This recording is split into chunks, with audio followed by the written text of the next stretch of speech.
Hello friends, welcome to the success Kendra. Friends देखिए, आज का जो वीडियो है बिहार मद्य निषेध का जो पेपर 14 मई 2023 को लिया जाएगा, उसके लिए काफ़ी इम्पोर्टेंट वीडियो है। आज की इस वीडियो में हम लोग बिहार मद्य निषेध एग्जाम के लिए भारतीय संविधान यानी कि पॉलिटी से संबंधित इम्पोर्टेंट क्वेश्चंस को इस वीडियो में हम डिस्कस करेंगे। ये सारे प्रश्न जो है प्रीवियस ईयर में पूछे गए हैं और कुछ गेस क्वेश्चन को भी मैंने शामिल किया हुआ है, इसीलिए वीडियो को ध्यानपूर्वक अंत तक देखिएगा। और फ्रेंड्स, अगर आप चैनल पर पहली बार विजिट कर रहे हैं तो चैनल को सब्सक्राइब कर लीजिए और जो बेल आइकन है, घंटे का निशान है, उसको ज़रूर दबा लीजिएगा, ताकि जब भी बिहार मद्य निषेध से संबंधित कोई भी इम्पोर्टेंट वीडियो अपलोड किया जाए तो उसका नोटिफिकेशन सबसे पहले आपके पास पहुंच जाए। फ्रेंड्स देखिए, बहुत ही कम समय आपके पास बचा हुआ है आपके एग्ज़ाम में, इसीलिए ज़्यादा से ज़्यादा आप लोग रिविज़न करिए। तो चलिए शुरू करते हैं आज का सेशन। पहले प्लीज़ वीडियो को लाइक कर दीजिए और जब हमारा सेशन समाप्त होगा तो इसको शेयर भी जरूर कर दीजिएगा। फ्रेंड्स, आज के सेशन का पहला प्रश्न पढ़ेंगे। पहला प्रश्न है कि भारतीय संविधान का कौन सा अनुच्छेद सहकारी समितियों यानी कि कोऑपरेटिव सोसाइटीज के संवर्धन से संबंधित है। अगर आपको आंसर पता है तो आप आंसर कमेंट में देकर के बताते चलेंगे और एग्ज़ाम के तौर पर इस सेशन को लगाइए। ऐसा समझिए कि आप एग्ज़ाम में बैठे हुए हैं, पेपर दे रहे हैं आप, और लास्ट में अपना अपना स्कोर आप लोग कमेंट करके ज़रूर बताइएगा। देखिए ध्यान दीजिएगा फ्रेंड्स, भारतीय संविधान का जो अनुच्छेद 43 ख, हिंदी में इसको हम लोग 43 ख कहेंगे और अंग्रेजी में इसको हम लोग 43 बी कहेंगे। 43 बी जो है यानी 43 ख जो है, यह अनुच्छेद सहकारी समितियों के प्रोत्साहन से संबंधित है, यानी कि कोऑपरेटिव सोसाइटी के संवर्धन से संबंधित अनुच्छेद जो है यह 43 बी हो जाएगा। नेक्स्ट क्वेश्चन है हमारा, काफ़ी इंपॉर्टेंट क्वेश्चन है और सारे के सारे इंपॉर्टेंट क्वेश्चंस को ही मैंने शामिल किया हुआ है। देखिए फ्रेंड्स, दूसरा प्रश्न है कि मतदान की आयु 21 वर्ष से घटा करके 18 वर्ष जो है किस संविधान संशोधन के द्वारा किया गया। तो इसका correct answer option number A हो जाएगा, 61वां संविधान संशोधन, जो कि कब हुआ था तो 1989 में हुआ था। ठीक है फ्रेंड्स, इसी के द्वारा जो है मतदान की आयु 21 वर्ष से घटा करके 18 वर्ष कर दी गई। ठीक है, ध्यान रखेंगे। चलिए नेक्स्ट क्वेश्चन है हमारा, अगला प्रश्न है कि भारतीय संविधान की उद्देशिका में 42वें संविधान संशोधन द्वारा निम्न में से कौन सा शब्द नहीं जोड़ा गया था। देखिए 42वां संविधान संशोधन जो है यह हुआ था कब, तो फ्रेंड्स यह हुआ था 1976 में। ठीक है, और इसमें जो है व्यापक संशोधन किया गया था, इसी के कारण जो है इसको मिनी कॉन्स्टिट्यूशन यानी कि लघु संविधान भी कहा जाता है। अगर आपसे पूछा जाए कि लघु संविधान जो है किस संविधान संशोधन को कहा जाता है, तो आपको याद रखना है 42वां संविधान संशोधन। ठीक है, जो कि 1976 में हुआ था और इसी के द्वारा संविधान की उद्देशिका में समाजवादी, पंथ निरपेक्ष और अखंडता शब्द जोड़े गए थे। गणराज्य शब्द जो है यहाँ पर ध्यान दीजिएगा, यह मूल संविधान की उद्देशिका में पहले से ही वर्णित था, तो यह नहीं जोड़ा गया। अगला प्रश्न है हमारा कि नीति आयोग के वर्तमान उपाध्यक्ष कौन है। देखिए नीति आयोग जो था यह योजना आयोग का जगह लिया। क्लियर है। अच्छा, नीति आयोग का फुल फॉर्म क्या होता है, तो नीति आयोग का जो फुल फॉर्म होता है फ्रेंड्स, यह होता है national institution for transforming India. इसका जो गठन हुआ था 1 जनवरी 2015 को हुआ था। ठीक है, योजना आयोग के स्थान पे भारत के जो प्रधानमंत्री होते हैं इसके पदेन अध्यक्ष होते हैं, यानी कि वर्तमान में श्री नरेंद्र मोदी जी नीति आयोग के अध्यक्ष हैं और उपाध्यक्ष जो हैं ये सुमन बेरी हैं। Option number D right answer हो जाएगा। नेक्स्ट क्वेश्चन है हमारा कि बिहार विधानसभा में सीटों की संख्या क्या है, बताइएगा करेक्ट आंसर इसका क्या होगा। तो देखिए बिहार विधानसभा पूछा गया है तो सीटों की संख्या 243 है। वहीं अगर आपसे पूछा जाता विधान परिषद में सीटों की संख्या कितनी है, तो 75 है। इसको भी आप निश्चित रूप से ध्यान रखेंगे। ठीक है, चलिए नेक्स्ट क्वेश्चन कर लेंगे। अगला प्रश्न है कि भारत के 50वें मुख्य न्यायाधीश जो हैं कौन हैं। तो देखिए राइट आंसर इसका क्या हो जाएगा, तो राइट आंसर जो हो जाएगा ये आपका DY चंद्रचूड़ हो जाएगा। Option number A correct answer हो जाएगा। ठीक है, और 49वां पूछा जाए तो 49वें जो मुख्य न्यायाधीश थे ये कौन थे, तो उदय उमेश ललित। ठीक है, उदय उमेश ललित ये 49वें थे। अगला प्रश्न है हमारा कि लोकसभा को भंग कर सकता है, लोकसभा को भंग कर सकता है कौन, तो देखिए प्रधानमंत्री के परामर्श पर जो है राष्ट्रपति लोकसभा को समय से पूर्व भी भंग कर सकता है। राइट आंसर इसका हो जाएगा इसमें से राष्ट्रपति। ठीक है, प्रधानमंत्री के परामर्श पर। अगला प्रश्न है कि भारतीय संविधान का कौन सा भाग मूल अधिकारों के बारे में है। देखिए काफ़ी सारा वीडियो मैंने बिहार मद्य निषेध के लिए कवर कराया हुआ है। अगर आपने अब तक उन वीडियोज़ को नहीं देखा है तो देख लीजिएगा, लिंक डिस्क्रिप्शन बॉक्स में मिल जाएगा। मैंने सारे वीडियोज़ का प्लेलिस्ट भी बना दिया है, आप चैनल पर चले जाइए और प्लेलिस्ट को खोल करके सभी वीडियोज़ को देख लीजिए।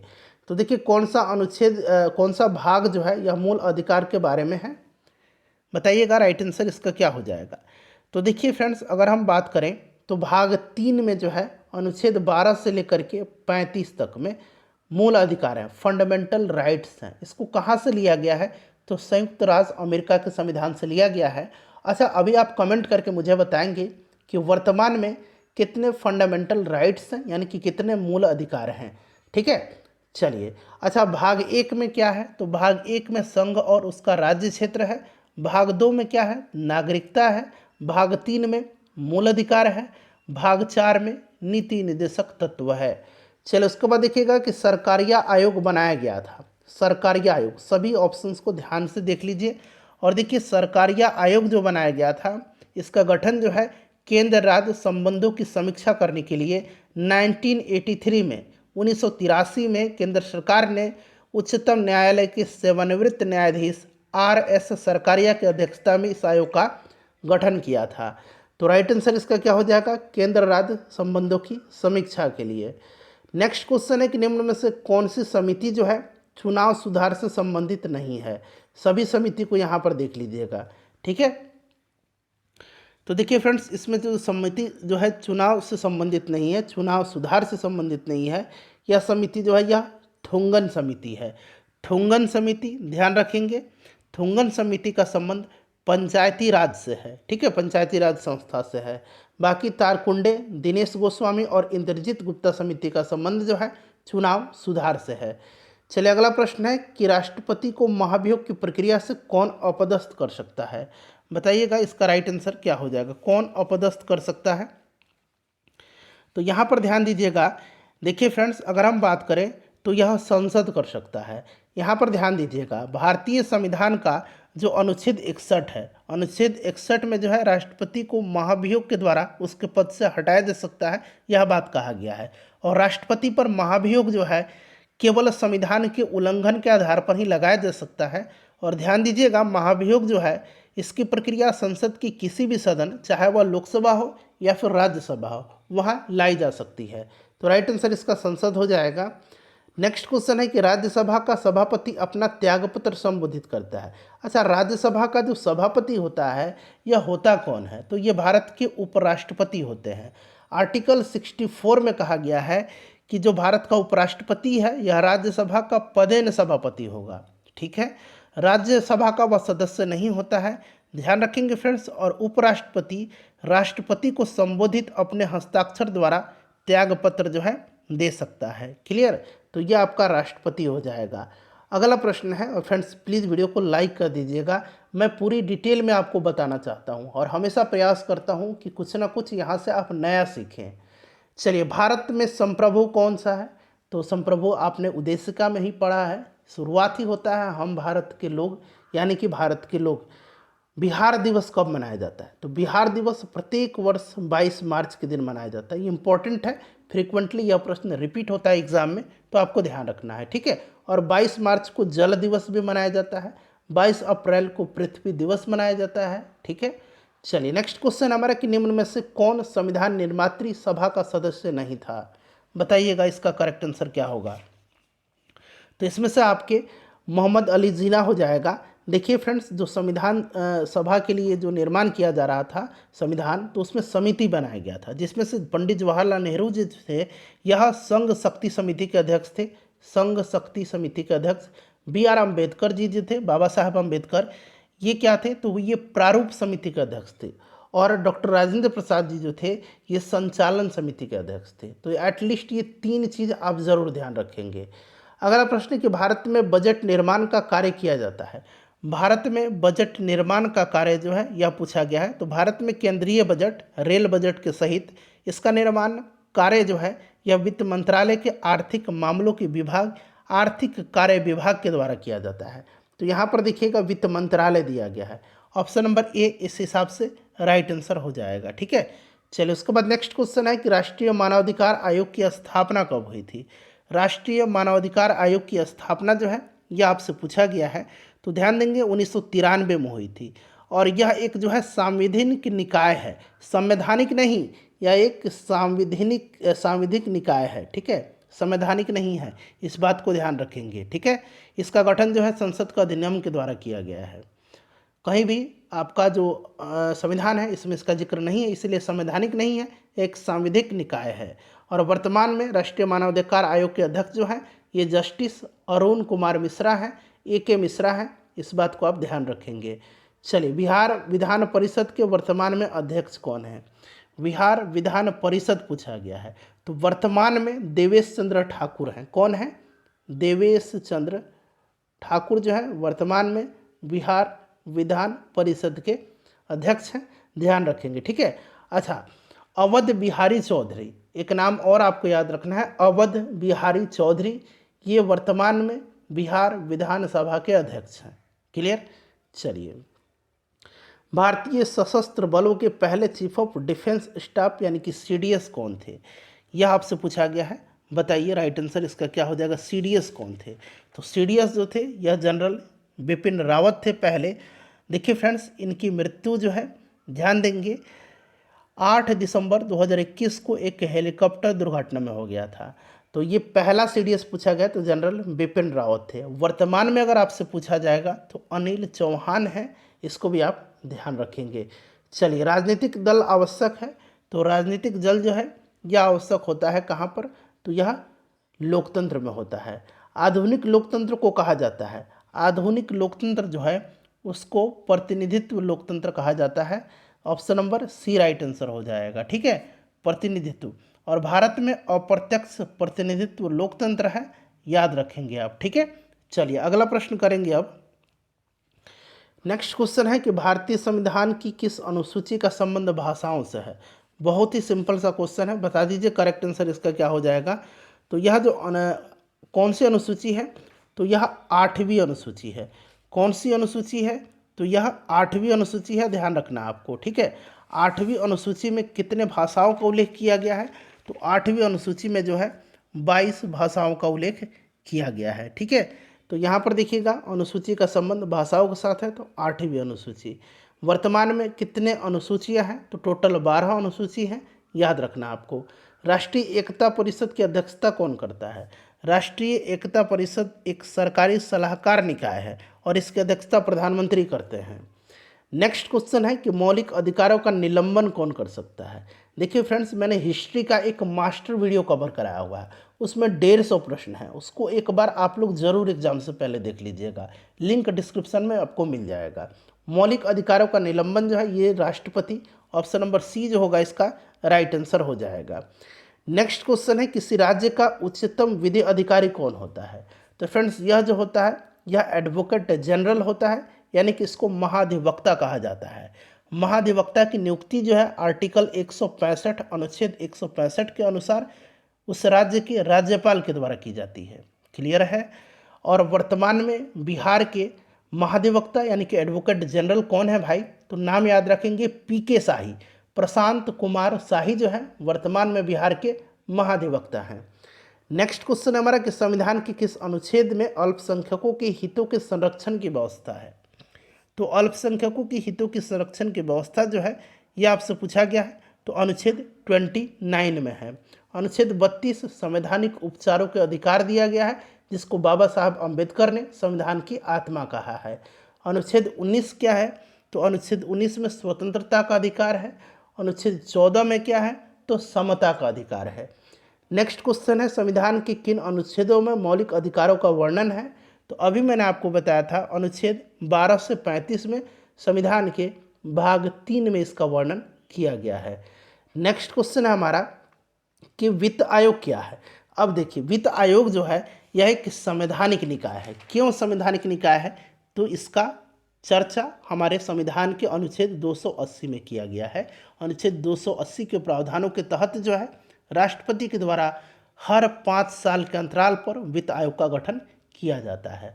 वर्तमान में 15वां वित्त आयोग चल रहा है और इसके जो अध्यक्ष हैं NK सिंह हैं, इसको भी आप याद रखेंगे। चलिए उसके बाद नेक्स्ट क्वेश्चन है कि शिक्षा और वन जो है संविधान की किस सूची के अंतर्गत आते हैं।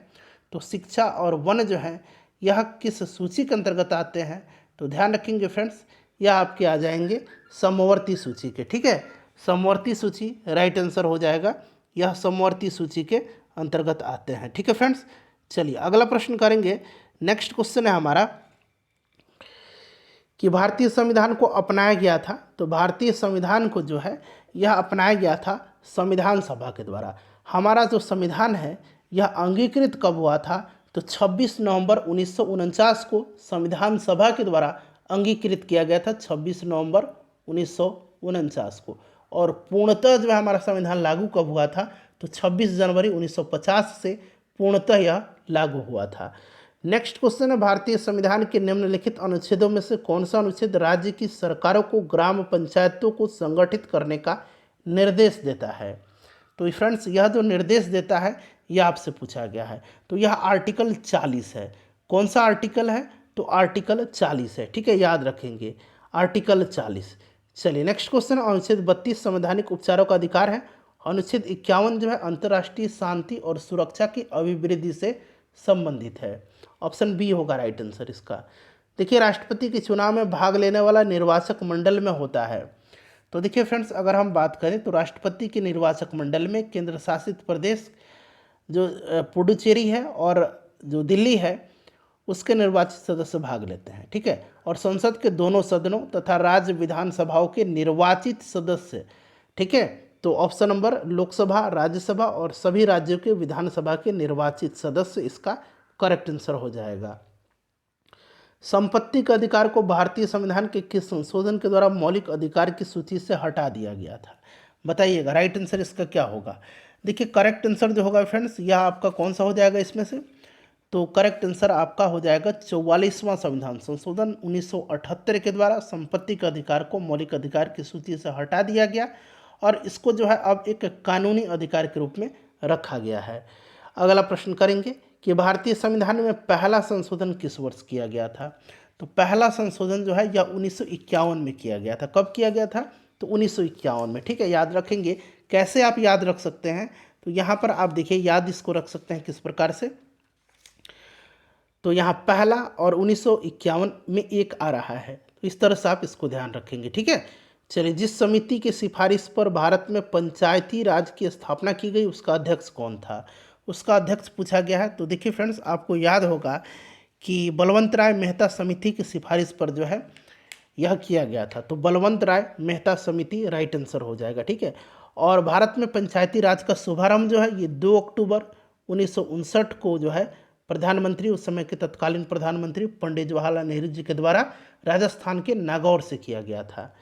नेक्स्ट क्वेश्चन हमारा कि पंचायत के चुनाव कराने हेतु निर्णय किसके द्वारा लिया जाता है, तो यह राज्य सरकार के द्वारा जो है लिया जाता है। ठीक है, चलिए उसके बाद नेक्स्ट क्वेश्चन है कि निम्नलिखित में से किस संविधान संशोधन अधिनियम को लघु संविधान यानी कि मिनी कॉन्स्टिट्यूशन कहा गया है। अभी मैंने आपको बताया है पूरी डिटेल में इसके बारे में। ठीक है, आंसर आप कमेंट करके बता दीजिए। चलिए उसके बाद देखिएगा कि राष्ट्रीय आपातकाल के समय लोकसभा की अवधि को प्रथम बार राष्ट्रपति के द्वारा कितने समय के लिए बढ़ाया जा सकता है, बताइए। करेक्ट आंसर इसका क्या हो जाएगा, कितने समय के लिए इसको बढ़ाया जा सकता है। तो यहाँ पर ध्यान दीजिएगा, इसको बढ़ाया जा सकता है 1 वर्ष के लिए, लेकिन प्रत्येक 6 माह में संसद की स्वीकृति आवश्यक होती है। तो यहाँ पर 1 साल यानी कि 12 महीने राइट आंसर हो जाएगा। कार्यपालिका से न्यायपालिका का पृथक्करण का निर्देश संविधान के किस अनुच्छेद में दिया गया है, यह अनुच्छेद आपसे पूछा गया है, बताइए किस अनुच्छेद में दिया गया है। तो यहाँ पर ध्यान दीजिएगा, सबसे पहले तो जान लीजिए कि यह जो है फ्रेंड्स यह आपके राज्य की नीति निर्देशक सिद्धांत में आता है। ठीक है, और यह अनुच्छेद दिया गया है किसमें, तो अनुच्छेद 50 में है। अनुच्छेद 51 में मैंने बताया था अंतर्राष्ट्रीय शांति और सुरक्षा की अभिवृद्धि है। अनुच्छेद 48 में कृषि और पशुपालन का संगठन है और अनुच्छेद 49 में राष्ट्रीय महत्व के संस्मारकों का संरक्षण है। चलिए निम्नलिखित में से कौन सा संविधान संशोधन निर्दिष्ट करता है कि ग्राम पंचायत में 1/3 सीटें महिलाओं के लिए आरक्षित होनी चाहिए। बहुत ही इंपॉर्टेंट क्वेश्चन है फ्रेंड्स, बता दीजिए इसका राइट आंसर क्या हो जाएगा। तो देखिए यह जो है 73वां संविधान संशोधन है, ठीक है। इसी के तहत जो है पंचायती राज को एक संवैधानिक दर्जा मिला, ठीक है।